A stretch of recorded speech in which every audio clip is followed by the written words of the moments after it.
Recently, we were asked by Michael, the editor of the Blue Ridge Motorcycle magazine, to join him in Little Switzerland. He had been approached by a film production crew who will be in the area capturing footage for a documentary. The short PBS film will showcase riding motorcycles throughout the Blue Ridge. I met Patrick, George, and Jeffrey in Weaverville. The plan was to ride together to the filming location.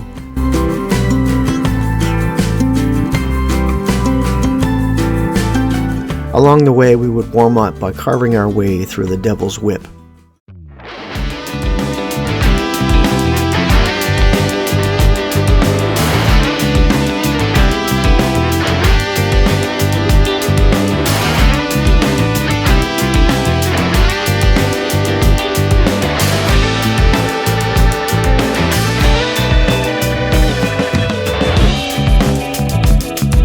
We all gathered ahead of the scheduled start time to greet one another before the production started.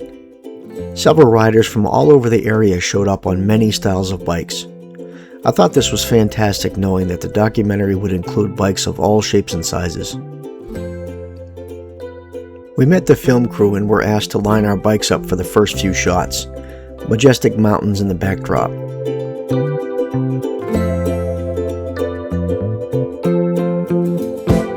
We stood by, just out of frame, and watched the crew work their magic. They used cameras that cost more than our motorcycles, and a drone that buzzed around like a hummingbird on crack. It was an experience for sure.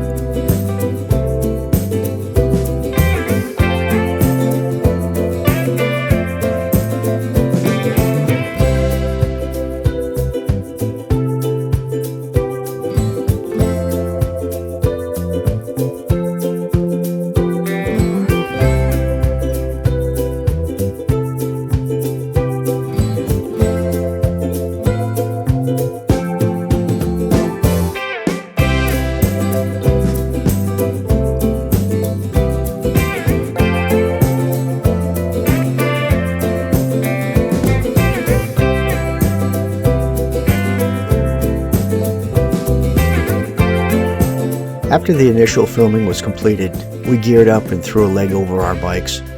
Patrick had exchanged contact information with the production manager and would be the elected bike crew leader. Throughout the day, he would relay directions to us and prepare us for the next series of shots. After much anticipation, we got the green light. Patrick signaled for us to line up and start our descent down 226A, known as the Diamondback.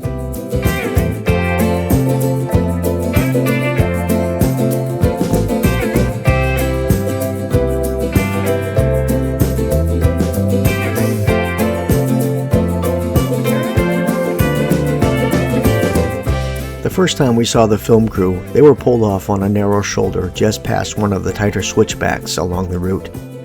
The film crew stood out immediately, tripods planted at the edge of the roadway, equipment piled near their boots, and a dark van parked just off the roadway out of the shot. The riders moved with a kind of quiet focus that felt familiar, like they were chasing something, maybe the perfect line through a corner.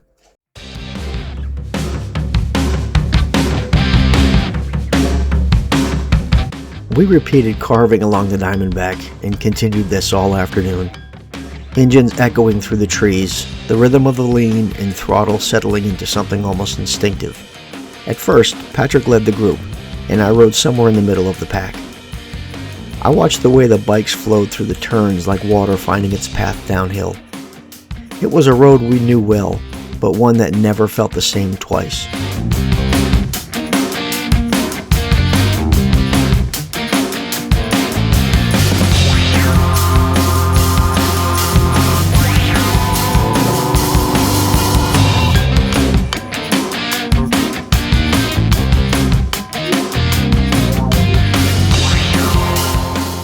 Time after time, we rode past, then circled back.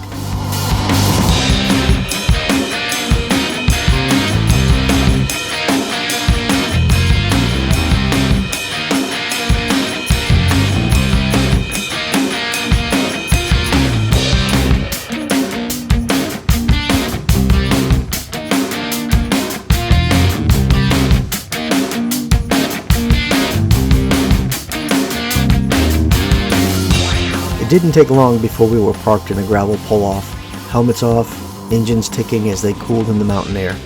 Patrick, the crew director, was the go-between for the film crew and the riders. He was in constant contact with them to provide us directions. What started as curiosity quickly turned into a rare opportunity. The crew was working on a documentary about motorcycling American roads, roads that carried stories far beyond their pavement, and the Diamondback had proven harder to capture than expected. Take after take, the riders stuck with it, never becoming bitter. After all, we were riding motorcycles on the Diamondback. The production continued into late afternoon. We had our own small cameras mounted to our bikes. Patrick was sporting several on his Goldwing, and I was equipped with an Insta360 and a helmet-mounted GoPro 13.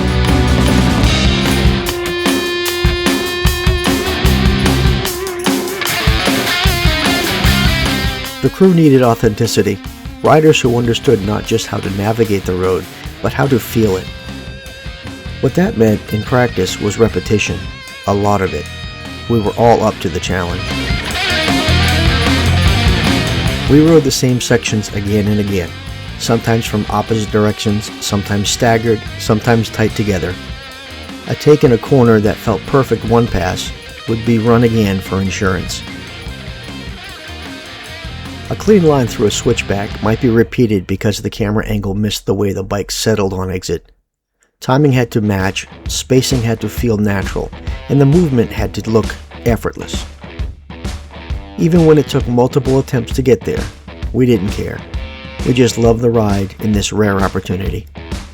There were full resets where the crew repositioned ahead of us, leapfrogging down the mountain while we idled in the shade. Other times, we turned around and climbed right back up the same stretch we had just descended, chasing consistency in light and motion. As the afternoon progressed, the difference between each take became more subtle, but more important. The crew wasn't just filming motorcycles, they were trying to capture flow, landscapes, and the beauty of the Blue Ridge. Perfection doesn't always show up on the first pass. We worked with the crew to provide footage of camber changes and sight lines. The riders demonstrated smooth, controlled body positioning through a series of tight transitions. The movements were precise and repeatable, which made us invaluable for the crew when they needed continuity between shots.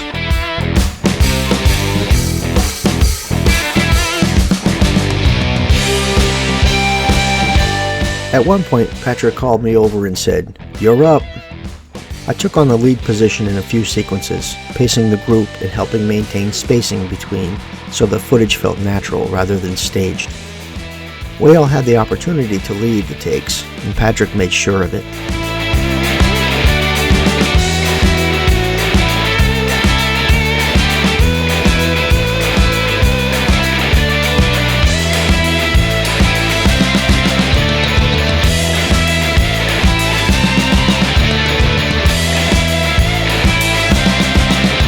The crew didn't ask for specific performances.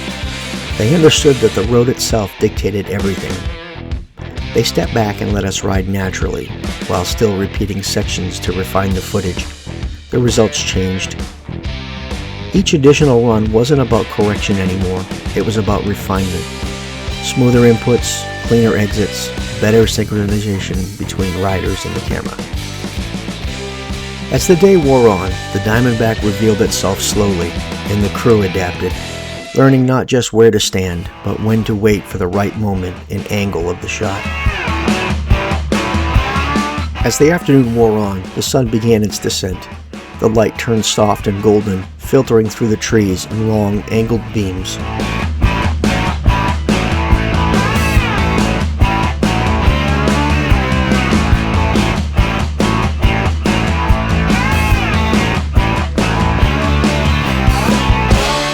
The crew prepared for one final sequence, a continuous shot through one of the most scenic stretches of the road. It would only work if everything came together, but getting to that point had taken several hours. During our downtime, while hydrating and taking in a few calories, we exchanged stories with one another, followed by the occasional banter. At no point did anyone seem stressed or frustrated. We were doing something we loved. Throughout the day, we had already ridden variations of the sections half a dozen times, dialing in entry speeds, adjusting spacing, and watching how the light moved across the pavement. Each pass had been a rehearsal without calling it one. Now it was time to put it all together. The ride unfolded with quiet precision. Each corner linked seamlessly into the next, the rhythm uninterrupted, the pace controlled but alive. All the repetition from earlier runs settled into muscle memory, and what had taken multiple attempts throughout the day now came together in a single, fluid sequence. At the end of the run, the crew's reaction said everything. They had finally captured what they'd been searching for. Not just the road, but its character. Something that couldn't be forced, only earned through patience and repetition. As the last of the light faded, the final scene was breathtaking and my personal favorite. A majestic view of the Blue Ridge Mountains with soft light of the sun setting over the west.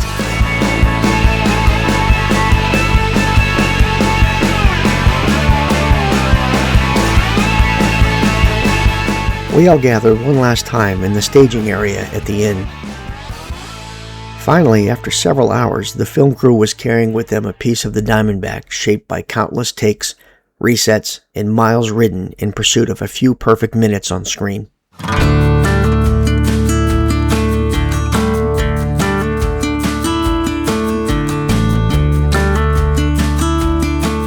We all gathered around and reflected on the day. With the road nearly empty and dusk settling in, we geared up once more for the trek home.